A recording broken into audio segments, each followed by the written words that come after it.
everybody, we're here for the new episode of RLG Cast Reviews. I'm here with JD, I'm here with Putty, and we are talking about Twisted Metal, the video game show that just came out. And hey, video game movies and shows have been on a roll. If you want to see their stuff, you can check it on the description below. I will tag them, and subscribe to me. Why not? What do you have to lose? It's a Twisted Metal triple threat. Buddy, tell them to subscribe. Tell them to subscribe. I don't even want you to put on the notification bell. Just subscribe. Three people talking about three things called Twisted Metal. We're here, Putty. What are you calling this event? Oh, I'm calling it Twisted Metal Triple Threat. It's a triple threat. I will have a video reviewing the show. Putty will have a video where we review the Easter eggs. We'll break it down. We will have a video where we tier list all the games. So let's jump into the show. And I like this show. So we'll start it off. I don't necessarily want to do a spoiler and spoiler free. You can't really do a nuts. I mean, you can't really do. Let's talk about it a little and give our rating for spoiler free, and then we'll open up discussion. So for me, I thought it included a lot of really good elements. I really enjoyed the Sweet Tooth stuff. I don't care what anybody thinks. Samoa Joe was great. Samoa Joe was so good, and I think Will Arnett as the voice was fantastic. But the funny thing too is Samoa Joe learned all the lines. He was actually reciting the lines while you could see him acting it, right? Yeah. And this is a funny thing because I think this might have even been after I said to these guys, we're going to watch a show to review it, because I know Putty wanted to review it because he does video games. EJD does video games too, but not as much as I used to, but yeah. We thought, from hearing what we knew from our wrestling stuff, which is on JD's channel, that Samoa Joe was Sweet Tooth, but we ended up finding out Samoa Joe's just the body of Sweet Tooth, and Will Arnett is the voice, but he does a really good job of like physically acting that stuff out. I think Anthony Mackie was really good. I really love Stephanie Beatriz from Brooklyn Nine-Nine. So this was like a combination of three people I really like, and then you get a lot of additional Thomas Hayden Church. I'm saying you get Thomas Hayden Church, you get Nev Campbell. It's a surprisingly like they spend money on this is the thing. I think coming into this, seeing the promotional material, it didn't look bad. Don't get me wrong, but we didn't expect them to.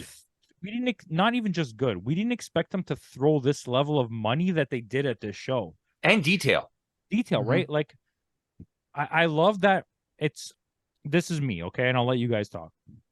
For my opinion, I love how they took the idea of the game, but differentiated it so much, but yet... We still got some elements at the end. Yeah, exactly. Even throughout, there's so much peppered in, and Putty will love this, and we'll save a lot of this for Putty's show. Yeah. But there's so much peppering in of the lore of the show, not even Easter eggs, just the lore. And getting like I like hearing about characters. This is what had me going. So like you're at episode 10, whatever, right? I think it's 10 episodes, right? Yeah. And there's nice bite-sized episodes too. But I'm at episode 6-ish. And it had me at the point where every single time a new person came on, like Bloody Mary or whatever, I was Googling it. Was this person in the game? And I played every game since one and not remembering, because it's one of those games where it's from an era where the storyline and the lore don't matter. You know what I mean? Yeah.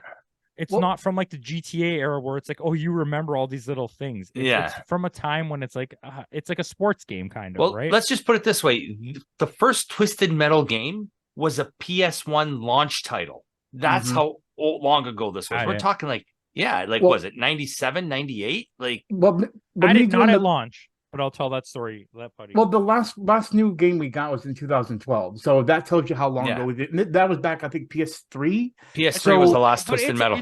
We can agree between the three of us as movie, pop culture, gaming nerds that Twisted Metal is a beloved franchise. Oh, it is. It's a long dormant. It's something maybe they hopefully, like, as an online game, this thing could make money.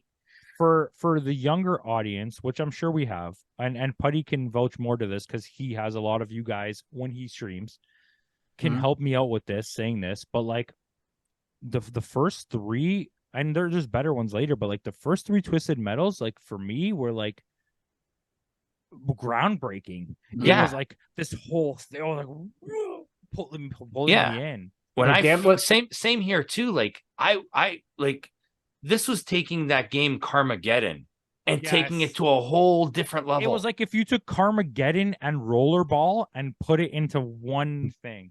Yeah. Freddie Prinze Jr. Shout out. And see, here's the thing. Paul Heyman, wasn't he in Rollerball? Well, here's the thing. That's the thing. Going into this, for example, and I'm going to go into the breakdown, but I'm going to just give you guys this one little thing, and now we'll get to that in the breakdown. But at one point, you see they go through a sign. They're going into, I think it was Chicago, and you see the name Calypso was here, New Chicago, and you see the name Calypso was here. Now, I'm not going to bring up anything else. If you know the games, you understand why it's a big deal. Here's my thing. This show, I did the whole review for the Halo series. I've done reviews for other video game type shows, and outside of Last of Us, which I never got to play, so I apologize to everyone. I haven't watched to finish the show, and I felt like I had to play some of the game in order to really appreciate it. But here's my thing: watching the Halo series, I saw a lot of changes, and those changes were completely horrible. This show detrimental to the series. Exactly. Yeah, Halo was not very good. Mind you, a lot of people still liked it. Let's not say it was doo-doo. Well, I didn't like it. But anyway, but my point to the whing, and he's an Xbox guy, so we'll get there when we get there. But to the point to the whole thing is this. Shout out to Cheat. When I watched this, there were a lot of changes from the because whenever you played the game, you get these little bios for them, and they get their own endings, that kind of thing, and you get like a full motion video. It's amazing. And a lot of things has changed from this. But like when I got to certain points in the show, for example, like Flower Power or something like that, I was like, oh, this is different. But then I liked the difference. When you take something and you show love to it in a proper way, but change it just in a way you say, hey, we're still showing love to it, but we need to go in this direction in order for this to make sense, then yes, do the change. And that's exactly what this series has done. It's basically said, hey, we're putting you on the right track. Spoiler. Putting you on the right track. It's in the final. To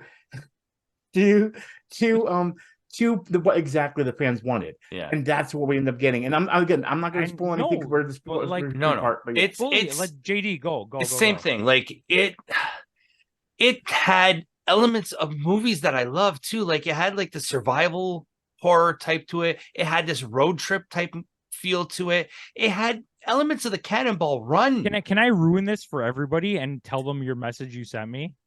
Which one? Me? Yeah. Go ahead. Spoilers. JD out of nowhere. Like sometimes when we review things, we try not to talk about it to have like a fresh opinion when we do it, even with Putty. JD messaged me and he's like, spoilers. I really liked Twisted Metal. Yeah. No, because I think what both of you just said. I know you didn't get a lot of time to talk on it, JD, but I think what you said and what Putty said encapsulated it so much in a spoiler-free way.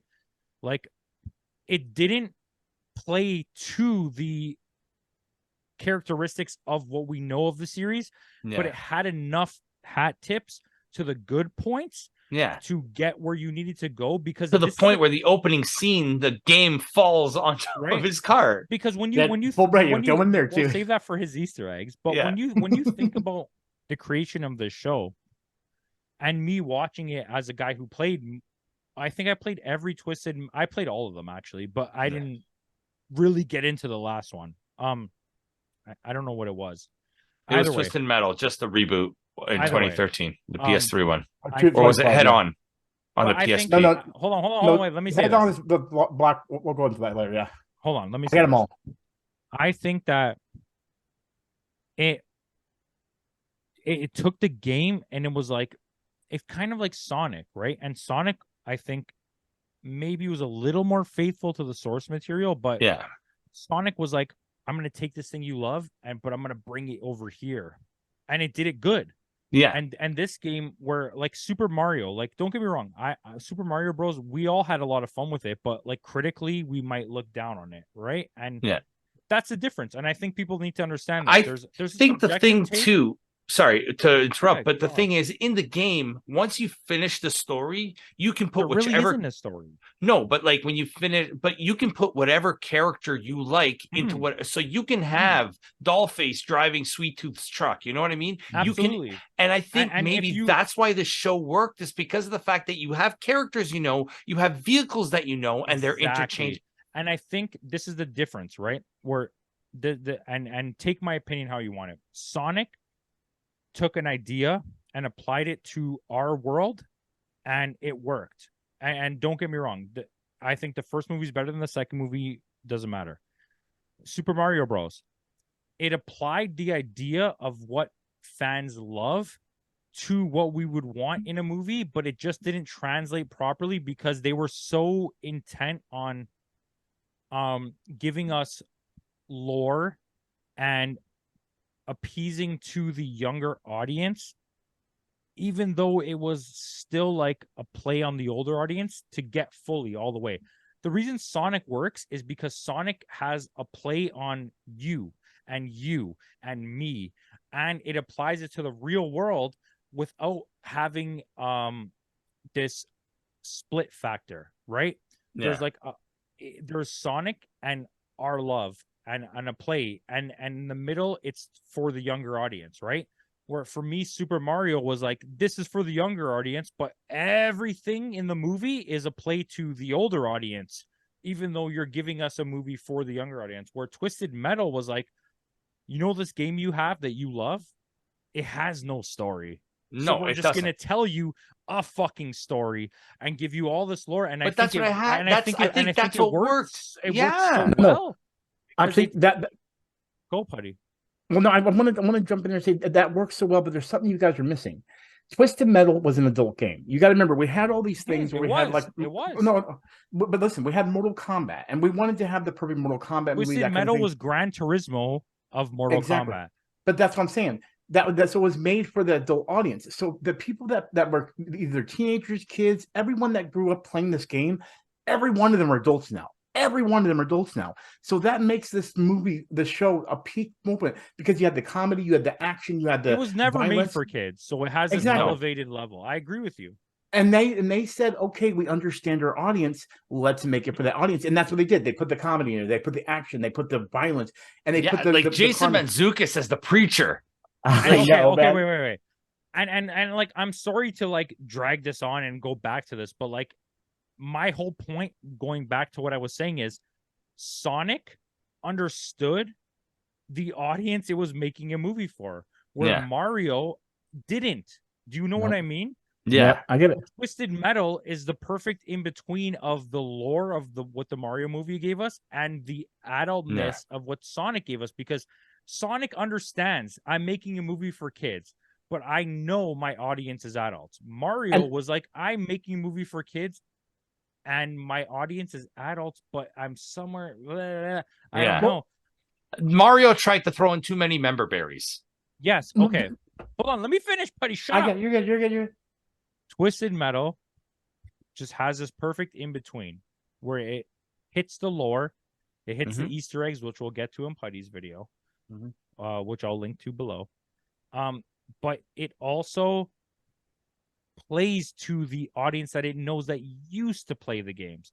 So it doesn't try to stick to the story because there is no story. It's basically you have to win this tournament to get granted a wish. And Calypso grants your heart's desire with a twist. To me, in my opinion, the element of the Stephanie Beatriz character, and Anthony Mackie aside, and then the characters of, I can't remember his name, and Sweet Tooth. What was the chubby guy's name? Stone? Oh, no. Stone is the cop. No, what's his guy that he brings? Stu.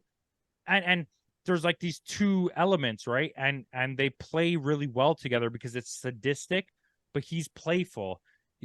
Stu is not a killer, but he knows if I don't play what this guy wants, I will die. And then on the other side, it's like, I'm the delivery guy, I have to do my job. And the girl is like, I don't like that you have to do your job, but I also want to survive with you. And like the way it meshes the stories is really good. So before we go into deep, give me a rating. 8.2. Whoa. Yeah, I really enjoyed it. I had a fun time with it. Putty, rating. Actually, surprisingly, I'm a 9. Okay. I thoroughly love this series. I can't wait for season 2 now. If they don't give me season 2, I'm gonna be so mad. Knowing me and how I am, and and I don't want you either to take this the wrong way, because I know sometimes Putty gets offended by my scores. I really like this. I thought it was such a fun time, 7-5. And that's me being fair. Super critical of it. And you know me, I'm super critical of things. And to give it I thought it was such a fun time. I can't wait for next season. The fact, like we said earlier too, that's little, like most shows are like for example, if you take something like The Walking Dead, they're an hour long and they drag it. And this gave us, but this is the funny thing. This show gave us those same elements in 30 minutes. Yeah. And I could watch it on 1.25 speed and I'm done. And the pacing was so good. There wasn't a point where I was like, and 10 episodes, and he had 10 days. So it's each episode is one day. And I think everyone delivered on the performance. Okay. So that's the spoiler-free review. If you want to leave now, thank you for watching. I know a lot of you like to leave after the spoiler-free, but we're going to get into discussion now. And I think going into this, at first, I want to just talk about this and see if you guys have the same opinion. He's a superhero, right? He's Captain America. Mm-hmm. And at first I found it odd, but then I thought it really plays to like the universe we're in and like the world we live in, where he sits in a car, he drives. That's his thing. He's out of shape. Did anyone notice that? He's kind of out of shape. The little chub. I was looking at myself in the mirror. I'm like, shit, I'm less out of shape than Anthony Mackie is. But wait, hold on. I get it, because he's in a world where his character, sorry for the burp, he is a driver. He doesn't go outside. You could see Mackie had more fun in this role, I think, than he did in Campo. He had a blast. How good was their chemistry between him and Stephanie? Fantastic. Oh my God. Fantastic. Even the actor who plays her brother there. I forgot the guy's name. The guy from Mayans. Oh my God. I know who you're talking about, though. Yeah, but he was great. But listen, they don't even share one lick of screen time. How good were Stu and Will Arnett? They share zero screen time, zero, because it's Samoa Joe. Shout out to Samoa Joe. He did a fantastic, and there was an interview with Samoa Joe that he said, he goes, being a performer in the ring, sometimes we can't convey our message through speech. So we have to let our work in the ring speak for it. And he goes, and that's how I approach this role. I'm putting on a person than what you said. Someone who spent their entire career expressing their emotion through not words, but physical inflection in the wing, plus in the ring. Sorry, inflection in the ring. Plus, he's massive, and he's, if you're gonna go through the pantheon of wrestlers, he's one of the better actors. Like, let's be honest, okay? And let's bring it to your channel for a second. In terms of wrestlers, especially in 2023, one of the best characters we've got is the King of TV. Yeah. And Samoa Joe's run right now is fantastic. It's one of the best. I'm so happy that he brought it back when he started calling out Punk, and he really brought that back. And I was like, welcome to State of Wrestling. This, but I will be in it'll be in everything. But like I told you this when we were doing our Ring of Honor and all of these reviews, which you'll check out his channel. I really said it. I love that character, and I was upset to kind of see it fade away. But now that he's bringing it back so hardcore with Punk to let him talk back to him, and it's just like, I really appreciate that. And Putty will be there for our reviews. You don't worry about that. But I think body language wise, he delivered. And having that guy Stu have such an emotional, but not even emotional, but such a character arc with But the fact that Samoa Joe didn't have to. Not there. Yeah, but Samoa Joe learned all the lines. So as Will Arnett's speaking, Samoa Joe is delivering those same lines. How good is Will Arnett in a scenario where he's not there? Be honest. Well, I'm going to say this right now. We already know Will Arnett is a great voice actor. He's been doing it for a long time now. Lego movie, all that stuff, just amazing. A voice actor. Here's my thing.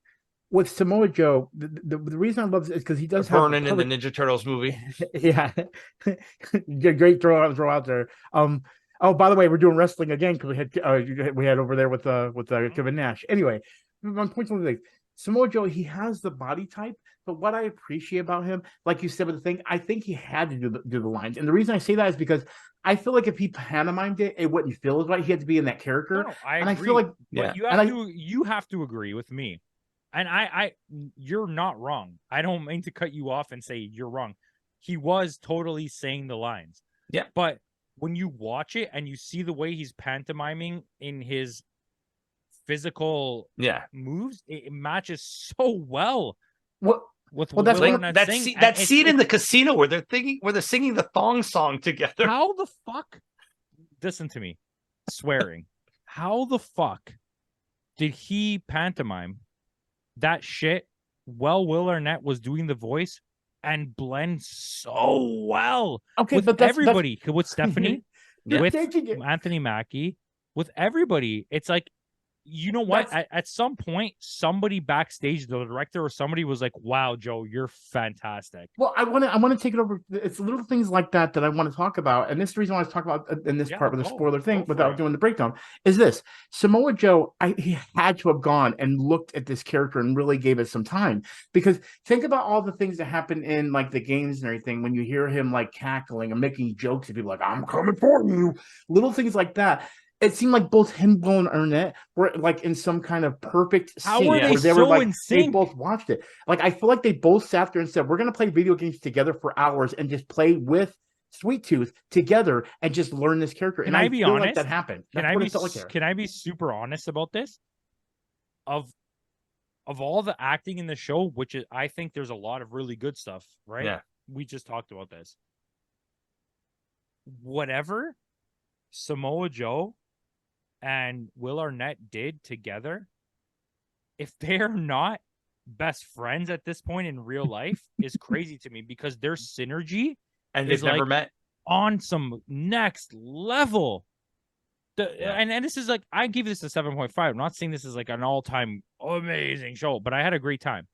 But of all things in this show, to me, that was like in my critical eye, was this guy acting this character that I know is this psychotic piece of shit. Mm-hmm. Well, another guy who had the perfect voice for it, voiced over it, but not only did it mesh perfectly, the body and the voice, it just, everything lined up. The chemistry between them, physically and verbally, with every character, is insane. And I don't mean to say Anthony Mackie or anyone's bad, but like, every Sweet Tooth interaction is fucking mental and great. And when you think about the fact that it's like, these are my parents right here, different people. The guy who's in the scene is not voicing the scene, and somehow they have this perfect interaction with these people, is crazy to me. I mean, that goes to show the talent of Will Arnett too. I want to let you guys both talk, and I'm going to let you talk. Well, forget about the meshing. Hold on. Forget about the meshing even of both of those characters so perfectly. A character that I grew up with knowing as like this psychotic person that you don't hear their voice. He had no voice. Yeah. He had no character. He was a picture on a screen. You picked him. You're like, I want to be Sweet Tooth because he's a psycho clown. Is the fact that they managed not the Mexican wrestler Psycho Clown though. Shout out to Psycho Clown, is one of the greatest wrestlers. Listen, sorry, I know I'm cutting this off. I'm going different, but AAA feelings aside, you know what? They don't always deliver me a perfect pay-per-view. They have some great matches here and there, but like, Psycho Clown always delivers. Listen to me. Not only is Psycho Clown have one of the greatest entrance fucking theme songs of all time that I was convinced was Paul McCartney for so long until I realized who it was. But he's such a good wrestler, and take my feelings of AAA aside and everything in the matches you put him in, his individual effort is so good, and he's so old at this point, and the fact that he's still doing what he's doing. Sorry, just so tangent super here. Side topic, but like, Psycho Clown is such a good wrestler. Buddy, go watch some Psycho Clown stuff. Okay, okay. But he's so good. But hold on, you had two guys. One guy was the body.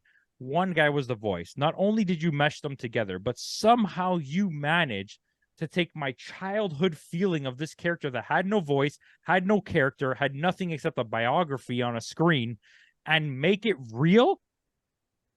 Not only did you make it real, but you had to take a body and a voice. It took two people to do it. Yeah. Together. Okay. Go. You guys talk now for as long as you go. I had my moment. Well, first off, the whole Sweet Tooth that they're basing this on is actually the Twisted Metal Black. A lot of the other Sweet Tooths, you really didn't see much of the body itself. You just saw the vehicle more often. You know what I mean? I want to bring up one thing. We're talking about great moments with Anthony Mackie's character as John Doe, but God, we're not getting love to Stu. I want it to be Stu, except for, okay, so this isn't, we're in the spoiler section, right? Have we gotten the spoiler section yet? Yeah. Okay, so we're in spoiler section. Here's the thing. This is not part of a breakdown, so I can bring it up. Unfortunately, if you watch the end credits, which if you guys didn't, you missed it, Stu's probably dead because Sweet Tooth does come back and kills Stu. But it's I love that he loved him for 10 episodes, though.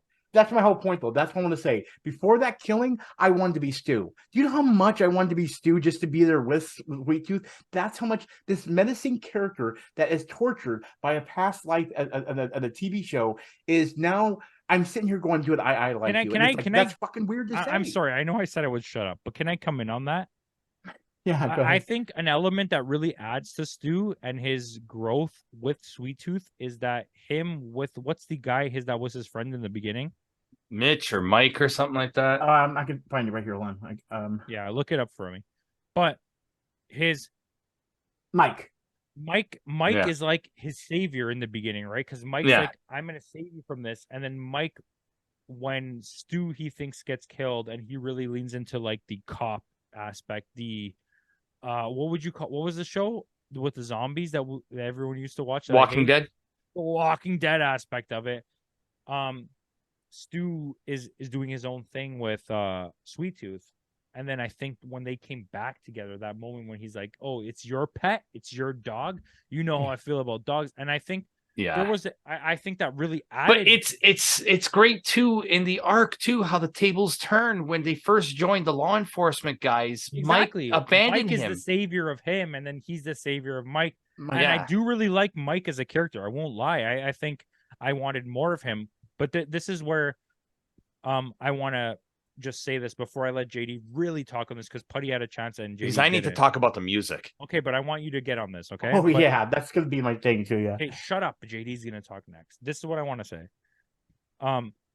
I think as much as the character growth, the arc that they have between Anthony Mackie's character and Stephanie Beatrice, I can't even say her name, Beatrice, their character, okay?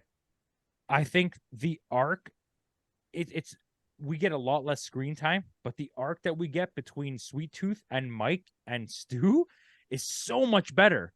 Yeah. Like, it's so good because it's like one guy saves this guy from this, and then this guy meets this guy who we know went to meet up with Anthony Mackie and them and did all this shit and did this, and then now he's good with them, and then he saves him from this, and it goes on to this. And I was like, to me, that's the character growth that I wanted. And JD, you take it away. Yeah. Well, before JD, because you kind of interrupted me. So you interrupted me. Sorry.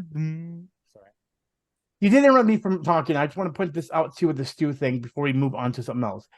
Here's the one thing you guys don't realize it, and why I think they did Stu, okay? I hate him. Stu is your stereotypical overweight gamer that played that game back in the day that couldn't kill a soul. Who did that speak to? Me. That's exactly when I saw Stu, I said, "Holy crap, that's me." I hate putting it that way, but it's true. But doesn't that?